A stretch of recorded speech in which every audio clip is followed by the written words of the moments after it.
Howdy, folks, and welcome to another episode of Stanley and the Sea Can.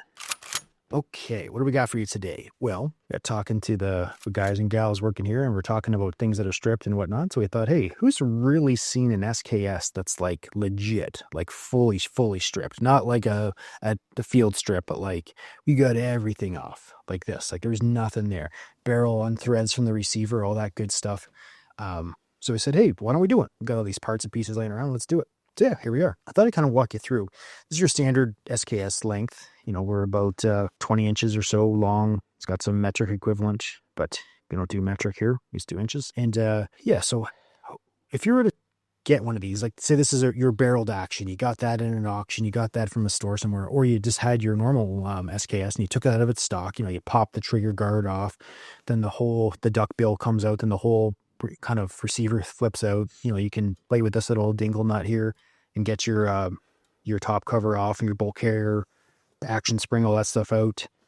Gas tube comes off pretty easy. Front handguard comes off. This is kind of the situation where you end up in. So if you want to keep going and like say you want to take off the front sight or the bayonet lug, or we call this the gas block. This here was calling it the lower band. This thing here was the rear sight, I guess. And there's a little baby piston and spring actually hidden inside of there too. But there's all sorts of little fun, interesting, cool things going on in there. So say you wanted to just take it all the way down because you wanted to put a new barrel on it or something, right? So probably by the time this video comes out, there will be options for these brand new barrels that we're kind of getting here and making up and doing stuff. So this is a barrel from Yugoslavia for one of their fancy guns, SKS variants that have a grenade launcher on the end. So you got the grenade launcher threads, and you can probably see it's about 1.5 inches, 2 inches longer than a standard SKS, just because you got this threaded area and whatnot, right? If you were going to try to change your barrel on your SKS, this is a Chinese one here. So you're going to you start looking at all these different things. The first thing you're going to want to do is find these pins that are holding all that stuff on. So all the little parts and pieces, like this kind of front sight block, which is this guy, taken off. The gas block, which is this guy, taken off. And this lower band, which would be this guy, taken off. And your rear sight here, which is this guy, taken off. Well, actually, he still has the rear sight on him. Look at that. But the piston's been removed, and we get to talk about that for a second. And yeah, so you're going to want to get a punch. This one here, it's all metric, but this is it's just a nice narrow punch. Doesn't say what size. 332 size punch. So it's tapered. It's not just a standard pin punch because we're going to be beating on this. Just to envision, yes, there's some Chinese ones and Yugoslavian ones, but let's just assume that the Soviets and Ivan made all of SKSs because that's kind of how they go together. It's like Ivan went to China to help build SKSs. Ivan went to Yugoslavia or was from Yugoslavia, whatever. Ivan did this. So these pins and these things are really on there. Like they are on there good. So if you just try to use a standard like 3/32, it's actually a little bit big, but these pins are all 2.5 millimeters in diameter. So you need some sort of 2.5 millimeter pin punch or something purely equivalent. And then you're going to have to beat on these bad boys. This is, kind of like the receiver side here. We've got the, I guess if we were holding this firearm like this, we've taken it and we've laid it left on its side. And, you put the pin punch in and you just start whacking away until it drives these pins. They kind of break free. So you got one here, you got one up here on the top of the lower band, you got one on the bottom of the gas port, and then you got one on the bottom and one on the top of this kind of bayonet lug / front sight box, that block thing. So they're straight pins. They're not tapered, so it doesn't really matter which way you knock them out. But you may see that whenever Ivan hammered them in, they're a little bit peened on the edges, therefore they're a little bit fatter. So if you want to knock that fatter end through the hole, it's going to be a lot harder than just finding the opposite way and hammering it out. So in this particular firearm, it appeared that the fat side, pre-Ivaned, pre-bubbed, was down here. And we knocked it this way to go against that. And so just kind of put it on something hard. Like think of the tools that Ivan's going to have available to him, right? He's got hands. Ivan got time. Ivan got punch. Ivan got hammer. But Ivan don't have no nice soft dead blow hammer. Ivan's got big, massive Russian hammer. And Ivan has sickle, right? So got to use the stuff that these guys would have used to put them together or service them in the field. So anyway, I want you to knock all these things off or start the pins. Then I would switch. Once they just start moving, they're easier to go with a standard pin punch. So then you can finish these all off with a pin punch. And we're going to offer replacement pins for anyone who wants to go this far into the removal. And then tried a bunch of different ways to remove things like these, rear sights and these different things. Put them in presses and all this kind of good stuff. And try heat on them with, torches or those inductive heaters and all those things, with limited success for everything. Then it turns out the best tool that we found for the job was just literally brass punch and hammer. So we just, if you kind of, had this brass punch in there and just kind of whack away at it, it moves. And the vibration kind of almost seemed to help it come off. So they're press fit onto these little journals, and then they're pinned in place as well. So that's kind of how those went together. We found that if we were pressing, like using a hydraulic press or whatever else, these parts and pieces would kind of like tilt and bind depending on where you're pushing. So say you're pushing up here, you won't want to push on this front sight. You can open it up, right? And then there's a nice little lip here you can push on, and then it's going to kind of dip and bind. So then we were kind of like, tapping at it with the hammer. And then you'd see it go like it would kind of go straight again. Then you'd press it, it would bind, tap on it, it goes ka-chunk and straightens out. So you do that several times to get past these journals. But it seems that the good old fashioned Ivan method, just grab we use a brass bar because that's what I had laying around, and a nice big hammer, and just kind of started whacking at it, and it came off nice and easy. So this one here, we just loosened off this just to do a double check, because it's like this almost seemed too easy, right? But just kind of on there, and it popped right off. So let's see what else we can tell you about SKS. In my searches on the internet, there wasn't a whole lot of great information as to what the barrel threads were. So we cut a witness mark here just to see, so you can see what's going on. So this is your standard righty-tighty, lefty-loosey type barrel thing. So right-hand thread. And it was, this is another Chinese action. So the size appeared to be about a 25 millimeter by 1.5 pitch. And these muzzle threads on these Yugoslavian barrels, they are M14 by 1 right, which is a little bit abnormal because you see the AK muzzle brakes and things are M14 by 1 left. So you have to get some sort of a thread adapter, which we'll make and have for sale shortly, to convert M14 by 1 right to 5/8 24, I guess, because that's our most common size. Other interesting things we can see here, where there's not a whole lot of information, but I'll go into some details, is where I took off these various pieces here. It's like the lower band, gas block, front sight. There's like defined silver marks underneath. And you can see here on this guy, where I took off and knocked off this rear sight. So this guy burned up a bit from torches and messing around with them. But it's also silver under there.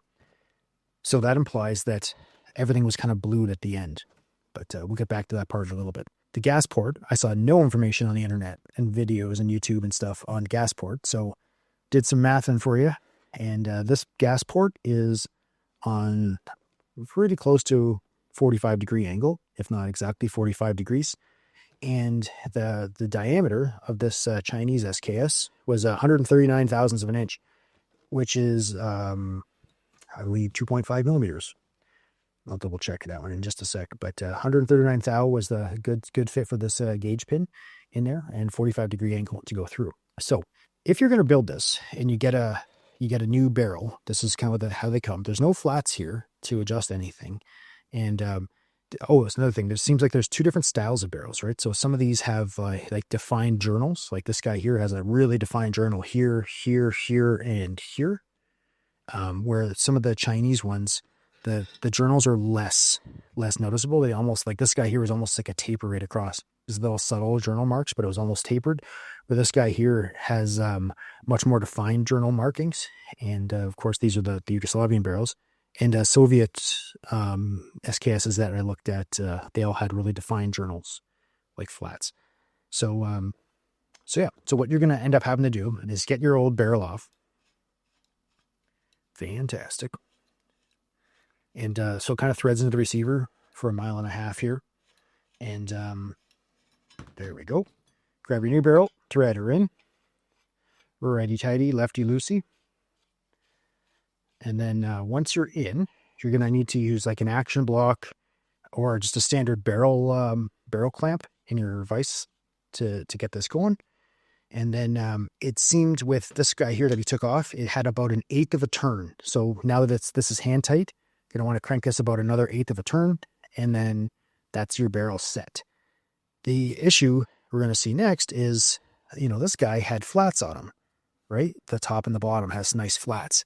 And I don't know if we can see here, but maybe we can, if just the light right light conditions. This top lip of the barrel right here, this that needs to be kind of cut down, it is interfering with this passageway here for that little inner piston that's hitting inside of our front sight block. So we need to do flats on there. And then conversely, even further than that, what locks the barrel in place on this firearm is going to be, we got some torque on the threads and everything else. This is our rear sight here, and it's got a nice flat on the bottom of it, but it's not going to fit in with this rear sight block in there with this big barrel chamfer here on the back. So we're going to have to file it. So Ivan has a file. He's going to knock it down a little bit once we get it tightened in there, knock it into place so that we can hammer this piece on and have it slide in. So it's going to lock the barrel. It can't rotate. So we're going to, after it's locked in, this gets pinned. Like you're going to use this hole here to drill a 2.5 millimeter hole through and then hammer your pin. I'd probably use a reamed hole if I was you. And then, you get that through there. But we're going to have to file this, and you might as well file the bottom at the same time so that we have some sort of flats to help you take it off. This one here wasn't great, so I cut some bigger ones on myself just to give a nice, big, solid feature for grabbing with a vise or a big wrench or something. So then after that, you're going to slide the next one on, position it. You can see here, drill, pin, the next piece on, drill, pin, next piece, drill, pin, both of those spots. And got to make sure everything's all lined up nice and fancy and pretty. And then you're good to go.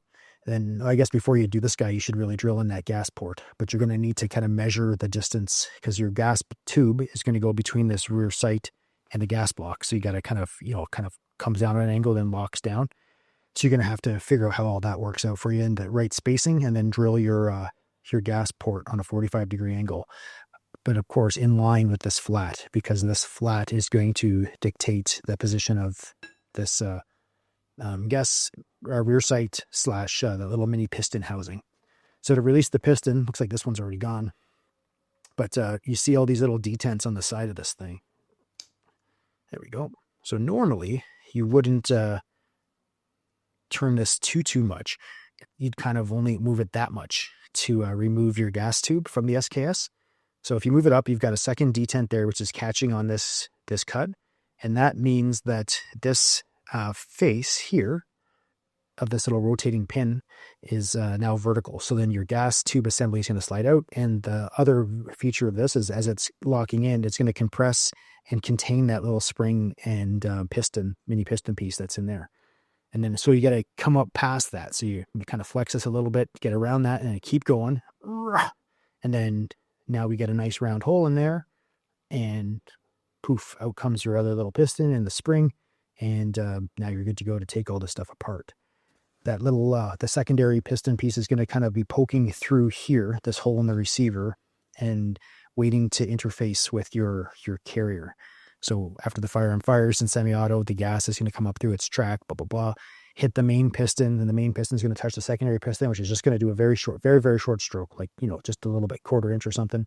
It's going to whack the carrier, and then the carrier's momentum is going to go back, and it's going to unlock the bolt, tilting bolt, and away you go.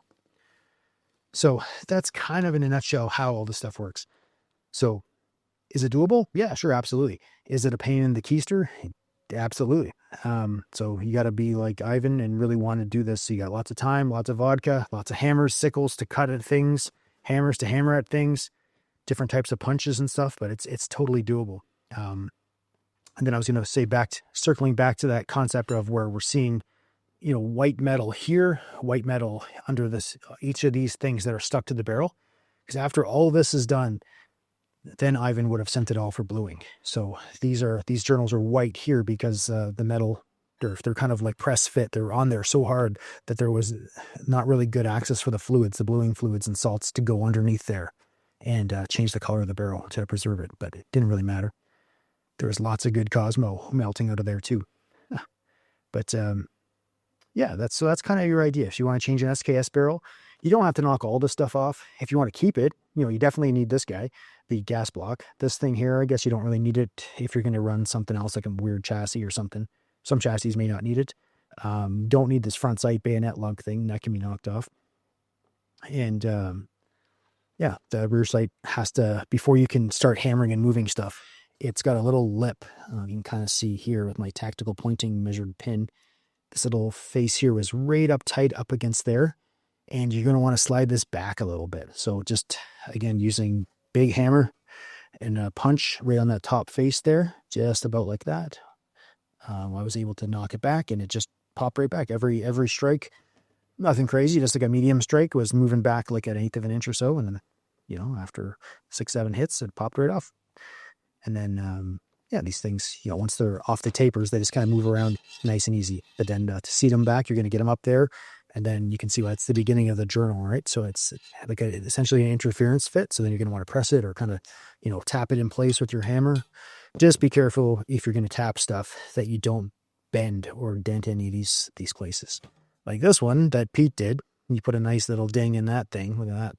So this is, I think the technical term is a foobar. This is foobar now. But yeah, so you got to be careful. You got to push on things, but not dent and damage things. So I'd find a face that looks like it wants to be hammered by Ivan. Like, this face here looks pretty decent. I could get some good contact on there to smack away, whack away. That's got a good chamfer there, so you can't really do a radius, can't do much there. I guess I could hammer on that face like that. But up here, with the front sight or rear sight opened up, it was easy peasy to just have my punch right there on this big step and just kind of whack away, and she came right off. So yeah, that's kind of what I think is one of the best, more detailed YouTube videos out there on what's actually going to be inside of your SKS barrel should you go that route to change it. And I guess if you change your barrel, you can have new options. Like I said here, threaded muzzle, slightly longer, whatever else. But certainly these new barrels are going to have perfect throats here and perfect muzzles there. Whereas these, depending on how you used up these guys are, they could have severe wear in your throat erosion and muzzle erosion. So that's the advantages, I guess, of saving your SKS barrel. Yeah, it's about the same. Yeah, it'd be a bit harder than an M1 Garand just because you have more timing. There's no reference points for a lot of these things.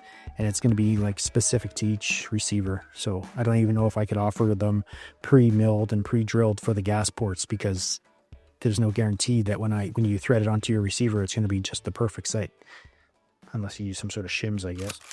But yeah, there we go. So that's what I got for you. That's a stripped, super stripped, fully stripped SKS barrel, and how every little part and piece comes off, and how it would go back on. So yeah, thanks for watching.